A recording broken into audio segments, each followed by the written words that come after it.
Apple का नाम तो आपने सुना ही होगा, लेकिन क्या आपको पता है स्टीव जॉब्स और उनके साथियों ने अपनी कंपनी का नाम रेने मैग्रिट की the son of man painting से प्रेरित होकर रखा।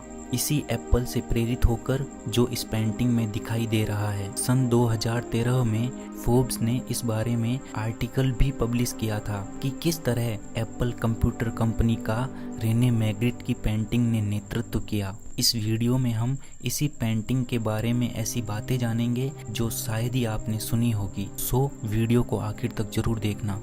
इस पेंटिंग के पीछे चुनौती यह है कि छवियां केवल प्रतिनिधित्व है जो वर्णन कर रही है।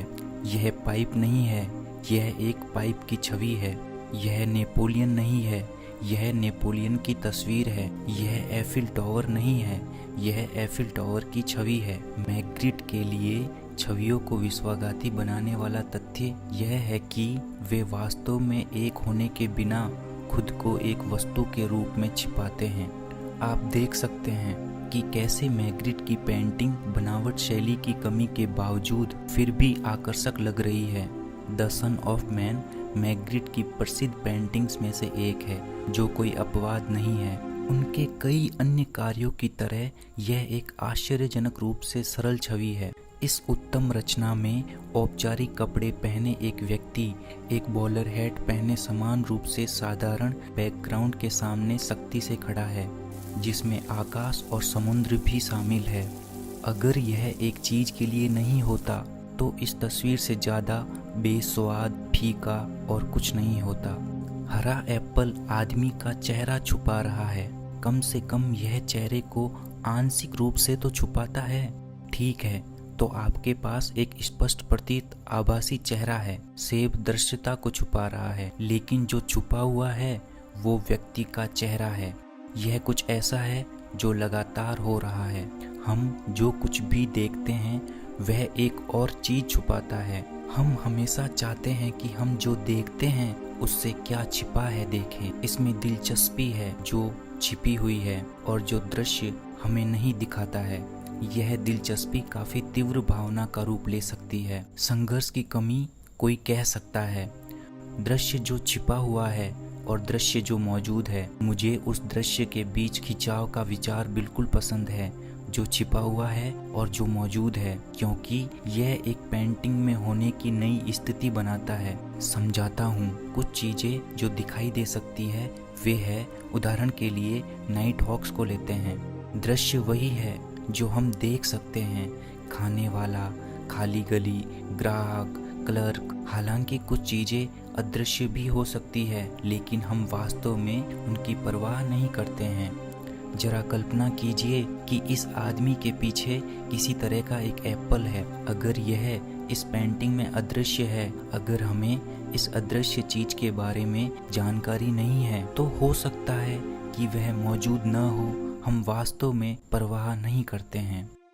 मगर सन ऑफ मैन के माध्यम से मैग्रिट इस द्विआधारी कला को एक स्पेक्ट्रम में बदल देता है। बीच में दृश्य जो छुपा हुआ है, कुछ ऐसा जो अदृश्य नहीं है। जानकारी मिली है कि कुछ छिपा है, क्योंकि हमें इसकी देखरेख करने के लिए दृश्यमान होना चाहिए, लेकिन पूरी तरह से दिखाई भी नहीं देना चाहिए। यह कहीं बीच में है और यह बीच की स्थिति वह है जो टेंशन पैदा करती है, या मैग्रिट के शब्दों में संघर्ष। अगर हम इस आदमी का चेहरा देख पाते तो यह पेंटिंग शायद अनुचित हो जाती और हमेशा के लिए भुला दी जाती, लेकिन ऐसा नहीं है। इसे समस्त रूप से 20वीं सदी के सबसे प्रसिद्ध चित्रों में मान्यता प्राप्त है।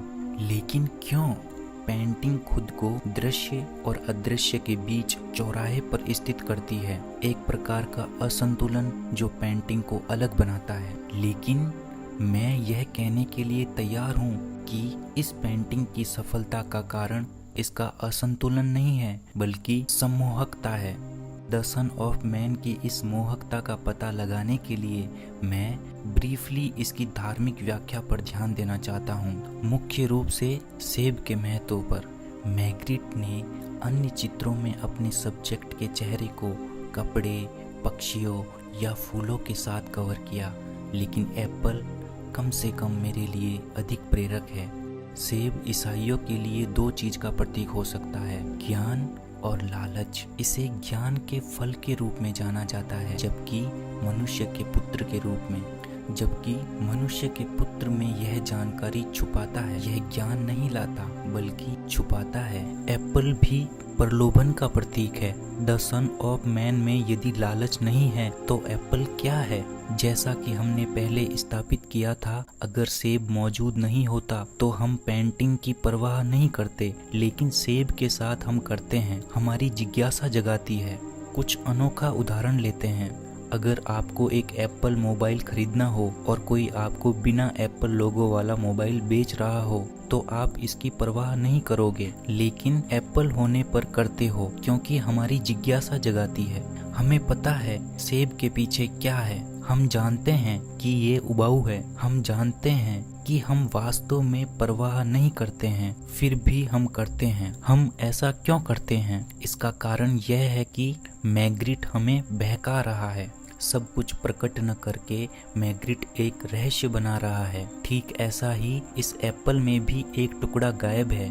वह हमें छोड़ रहा है, एक तरह से असंतुष्ट। यह पेंटिंग असंतोषजनक है, लेकिन यह इतनी असंतोषजनक नहीं है कि हम इसे अनदेखा कर दें। यह बहुत अधिक प्रकट न करने और पर्याप्त रूप से प्रकट न करने के बीच की रेखा को फैला रहा है। कई अन्य चित्रों के विपरीत मैग्रिट अपनी पेंटिंग को इच्छा रखने योग्य बना रहा है। वह हमें दिखाता है कि इस पेंटिंग में और भी बहुत कुछ है, लेकिन इसे प्रकट नहीं करता है। वह हमें और अधिक चाहते हुए छोड़ देता है। और यह लालच नहीं है तो क्या है?